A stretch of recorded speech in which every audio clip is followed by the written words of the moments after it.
90% মানুষের এটা বিশ্বাস হবে না। ফ্রান্সের বায়ার নামে একটা মেয়ে ছিল। ডক্টর বলেছিল যে তার অপটিক নার্ভ ড্যামেজ হয়ে যায়, মানে চোখ থেকে তার ব্রেন পর্যন্ত নার্ভ সিগন্যাল এসে পৌঁছাতো না। তখন সে একদিন ফ্রান্সের একটা ধর্মীয় প্লেসে যায়, যেটা গ্রোটো অফ মেসেবেল নামে পরিচিত। সেখানে লক্ষ লক্ষ মানুষ পবিত্র জল পান করতে আসে। যখন সেখানকার জল পান করেন উনি, তখন ধীরে ধীরে উনি দেখতে শুরু করেন। আর এই ঘটনাটা সবাইকে অবাক করে দেয় যে এটা কিভাবে পসিবল। আবার পরীক্ষা করার পর দেখা যায় যে তার অপটিক নার্ভ তখনও ড্যামেজ ছিল।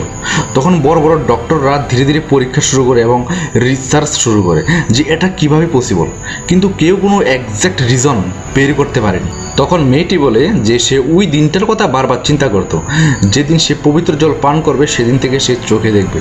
আর এটা তার সাবকনসিয়াস মাইন্ডকে বিশ্বাস দিয়েছিল যে তার চোখের ভিজিবিলিটি আবার ফিরে আসবে।